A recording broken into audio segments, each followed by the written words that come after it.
అందరికీ నమస్కారం. Welcome to my channel. రాష్ట్ర వ్యాప్తంగా ఆగస్టు 15న 3 పథకాలైతే కొత్త పథకాలైతే అమల్లోకి రాబోతున్నాయండి.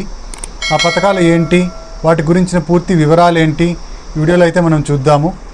మీరు ఇంతవరకు నా ఛానల్ సబ్స్క్రైబ్ చేసుకున్నట్టయితే దయచేసి సబ్స్క్రైబ్ బటన్ పైన క్లిక్ చేసి గంట సింబల్ పైన ప్రెస్ చేసి ఆల్ పైన క్లిక్ చేయండి. దీనివల్ల నేను చేసే ప్రతి వీడియో యొక్క నోటిఫికేషన్ మీకు అందుతుంది. ప్రభుత్వ పథకాలకు సంబంధించిన ఏ సమాచారాన్ని మీరు మిస్ అవ్వకుండా ఉంటారు.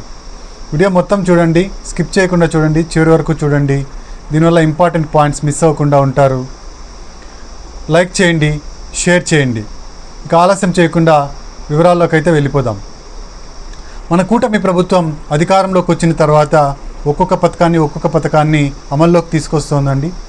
దానిలో భాగంగానే ఈ నెల అంటే ఆగస్టు 15వ తేదీన 3 పథకాలను అయితే అందుబాటులోకి తీసుకురాబోతోంది ప్రజలకు.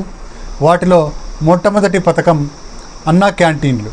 ఈ అన్నా క్యాంటీన్లు పేదవాడి ఆకలిని తీర్చాలని, పేదవాడు ఎవరు ఆకలితో ఉండకూడదనే సదుద్దేశంతో మన చంద్రబాబు నాయుడు గారు ఇంతకుముందు అధికారంలో ఉన్నప్పుడే మొదలు పెట్టడం జరిగింది. వాటిని సక్సెస్ఫుల్గా రన్ చేయడం కూడా జరిగింది.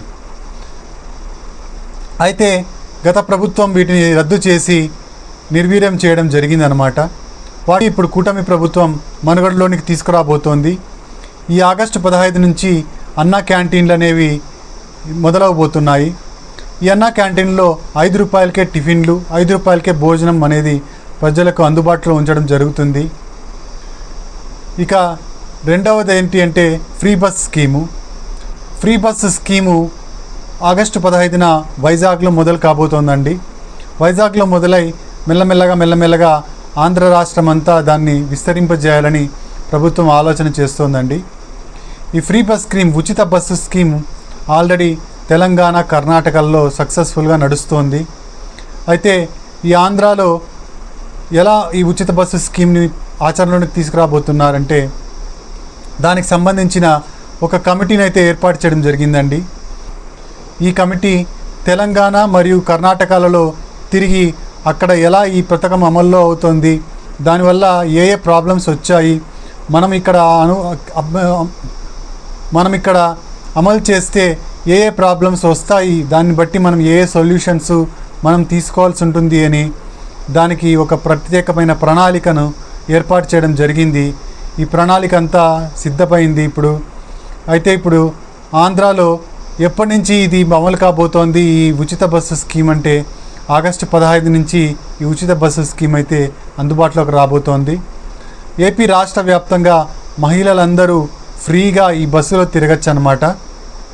దీంట్లో 0 టికెట్ విధానాన్ని తీసుకురాబోతోందని మన గవర్నమెంటు.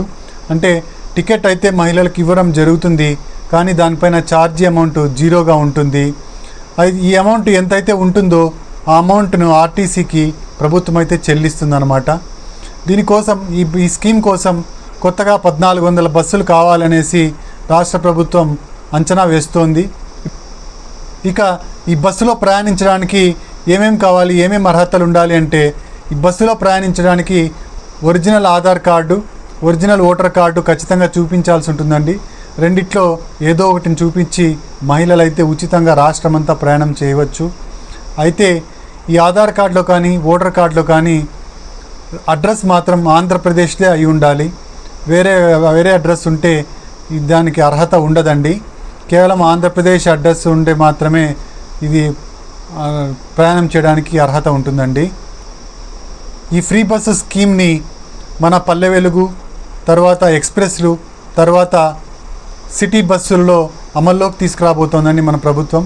దీన్ని వైజాగ్ నుంచి ఈ ఆగస్టు 15న ప్రారంభించబోతున్నారు.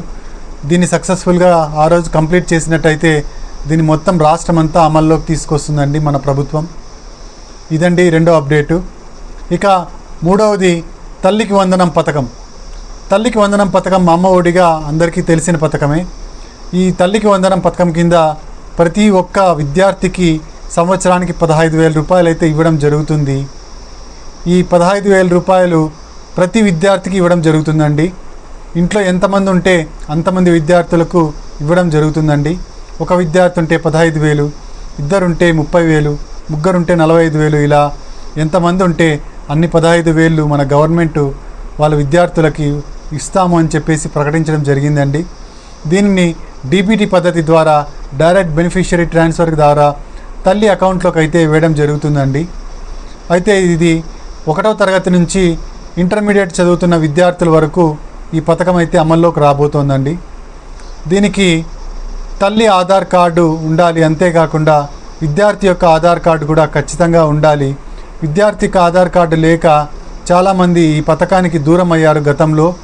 కాబట్టి ఇప్పుడు ఈ తల్లికి వందనం పథకం కావాలంటే ఖచ్చితంగా విద్యార్థి ఆధార్ను నమోదు చేయించాల్సి ఉంటుందండి. ప్రతి విద్యార్థికి ఆధార్ను అప్డేట్ చేస్తారు. 5 సంవత్సరాలకు ఒకసారి, 10 సంవత్సరాలకు ఒకసారి, 15 సంవత్సరాలకు ఒకసారి, ఇలా 3 సార్లు ఆధార్ను అప్డేట్ చేయడం జరుగుతుందండి. ఈ ఆధార్ను బయోమెట్రిక్స్ వేసి తర్వాత ఆ విద్యార్థి ఎవరైతే ఉంటారో ఆ విద్యార్థి మొదట్లో ఆధార్ కార్డు తీసుకున్నప్పుడు బయోమెట్రిక్స్ వేసి ఉంటారు కాబట్టి ఆ విద్యార్థి బయోమెట్రిక్స్ వేసి దీన్ని యాక్టివ్ చేసుకోవాల్సి ఉంటుందండి. ఇప్పటికే పాఠశాలలో ఆధార్ నమోదుకు ప్రభుత్వం ఉత్తర్వులు అయితే జారీ చేసింది, జియో జారీ చేసిందండి.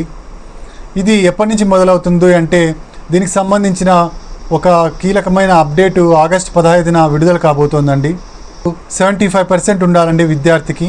ప్రతి విద్యార్థికి ఏ విద్యార్థి అయితే ఈ తల్లికి వందనం బెనిఫిట్స్ పొందాలనుకుంటాడో ఆ విద్యార్థికి 75% అటెండెన్స్ ఖచ్చితంగా ఉండి తీరాలి.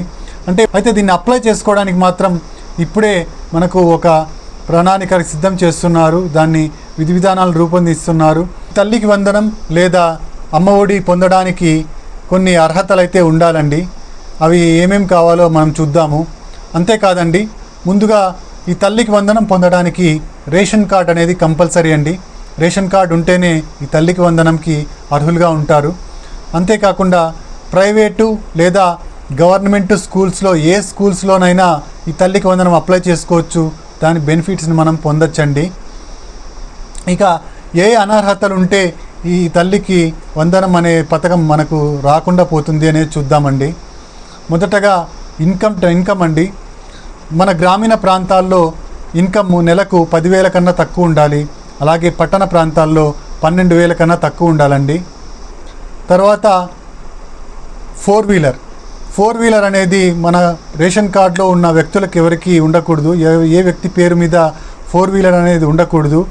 ట్యాక్సీ అయితే ఉండొచ్చండి, కానీ 4-వీలర్ ఇంట్లో పర్సనల్ యూస్కి ఉంటే మాత్రం ఈ తల్లికి వందనం స్కీమ్ కింద మనకు అనర్హులుగా ప్రకటించడం జరుగుతుందండి. తర్వాత అర్బన్ ల్యాండ్ 1000 చదరపు అడుగుల కన్నా తక్కువ ఉండాలి, 1000 చదరపు అడుగుల కన్నా ఎక్కువ ఉండకూడదు.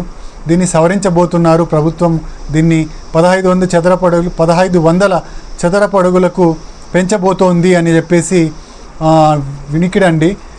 నెక్స్ట్ వచ్చేసి కరెంట్ బిల్ అండి. కరెంటు బిల్లు నెలకు 300 యూనిట్ల కన్నా తక్కువ కాల్చాల్సి ఉంటుంది. మన ఆధార్ నంబర్తో లింక్ అయిన మీటర్కి దీన్ని చెక్ చేయడం జరుగుతుందండి. ఆ మీటర్లో 300 కన్నా ఎక్కువ ఉన్నట్టయితే మనం అనర్హులుగా తేలిపోతాము. 12 నెలల కరెంటు సరాసరిని చూస్తారండి. ఆ సరాసరిని చూసి నెలకు ఎన్ని యూనిట్లు కాలుస్తున్నారు దాదాపుగా అని చెప్పేసి దాన్ని క్యాలిక్యులేట్ చేయడం జరుగుతుందండి. క్యాలిక్యులేట్ చేసినప్పుడు అది 300 యూనిట్లుగా ఉన్నట్టయితే మనం అర్హులుగా ఉంటాము. 300 యూనిట్ల కన్నా ఎక్కువ ఉన్నట్టయితే మనం అనర్హులం అవుతామండి. నెక్స్ట్ వచ్చేసి ఇన్కమ్ ట్యాక్స్ అనేది మన ఇంట్లో ఎవరు పే చేయకూడదండి. ఇన్కమ్ ట్యాక్స్ పే చేసినట్లయితే ఈ పథకానికి అనర్హులుగా ఉంటాము. తర్వాత గవర్నమెంట్ ఎంప్లాయీస్కి ఎవరికి ప్రభుత్వ పథకాలు అనేవి రావు. వాళ్ళు ఎవరు రేషన్ కార్డును కూడా కలిగి ఉండరు కాబట్టి వాళ్ళకి ఏ పథకాలు రావు అన్నమాట. నెక్స్ట్ వచ్చేసి రిటైర్డ్ అయ్యి పెన్షన్ తీసుకుంటున్న వాళ్ళు, గవర్నమెంట్ పెన్షన్ తీసుకుంటున్న వాళ్ళకి ఈ పథకం వర్తించదండి. అంటే వాళ్ళు కూడా గవర్నమెంట్ ఎంప్లాయీస్ కిందకే వస్తారు కాబట్టి రిటైర్డ్ అయినా కూడా వాళ్ళకు ఈ పథకం అనేది వర్తించడం జరగదండి. నెక్స్ట్ వచ్చేసి భూమి మాగాని 3 ఎకరాలు ఉండొచ్చు, అలాగే మెట్ట 10 ఎకరాల లోపే ఉండాలి. ఇలా ఇంతకన్నా ఎక్కువ ఉన్నట్టయితే ఈ పథకానికి అనర్హులుగా ఉంటారండి. ఇక దీనికి కావాల్సిన డాక్యుమెంట్స్ ఏంటంటో చూద్దామండి. మనము తల్లి ఆధార్ కార్డు ఉండాలి. తర్వాత తల్లి పిల్లలు ఒకే రేషన్ కార్డులో ఉండాలండి. ఇద్దరిని కలిపిన ఒక రేషన్ కార్డు ఉంటేనే ఈ పథకానికి అర్హులుగా ఉంటారు. తర్వాత తల్లి బ్యాంక్ అకౌంట్ బుక్ ఉండాలి. బ్యాంక్ అకౌంట్ ఉన్నట్టు పాస్ పుస్తకం ఉంటుంది కదండి, దాని యొక్క జిరాక్స్ కాపీని అయితే సమర్పించాల్సి ఉంటుంది. తర్వాత ఈకేవైసీ ఖచ్చితంగా చేయించాలండి. తల్లి ఈకేవైసీ ఖచ్చితంగా ఉండి తీరాలి. ఇన్కమ్ సర్టిఫికేట్ ఉండాలండి. తర్వాత క్యాస్ట్ సర్టిఫికేట్ ఉండాలండి. ఇన్కమ్ సర్టిఫికేట్లో సంవత్సర ఆదాయం గ్రామీణ ప్రాంతాల్లో 1,20,000గా ఉండాలండి. పట్టణ ప్రాంతాల్లో 1,44,000గా ఉండాలండి. దీనికన్నా తక్కువ ఉండాలి మనకు ఇన్కమ్ సర్టిఫికేట్ ఎప్పుడు. అప్పుడే మనకి ఏ పథకమైనా గవర్నమెంట్కి సంబంధించిన ఏ పథకమైనా వస్తుందండి. ఇవంటి లేటెస్ట్ అప్డేట్స్. మొదటిది వచ్చేసి మన అన్నా క్యాంటీన్లు ప్రారంభం కాబోతున్నాయి. రెండోది వచ్చేసి ఫ్రీ బస్సు స్కీమ్ కూడా ఆగస్టు 15 నుంచి మొదలు కాబోతోంది. మూడోది మన తల్లికి వందనంకి సంబంధించిన అప్డేట్ అయితే ఈ ఆగస్టు 15న వెలువడుతుంది. ఈ 3 అప్డేట్స్ మీకోసం తీసుకొని వచ్చాను. ఇంకా ప్రభుత్వం నుంచి ఏ కొత్త అప్డేట్ వచ్చినట్టయితే నేను మీకు వెంటనే అప్డేట్ చేస్తాను. దయచేసి నా ఛానల్ సబ్స్క్రైబ్ చేసుకోండి. గంట సింబల్ పైన ప్రెస్ చేయండి. ఆల్ పైన ప్రెస్ చేయండి. దీనివల్ల నేను చేసే ప్రతి వీడియో యొక్క నోటిఫికేషన్ మీకు అందుతుంది. ప్రభుత్వ పథకాలకు సంబంధించిన ఏ సమాచారాన్ని మీరు మిస్ అవ్వకుండా ఉంటారు. లైక్ చేయండి. మీకు తెలిసిన వాళ్ళందరికీ షేర్ చేయండి. Thank you very much.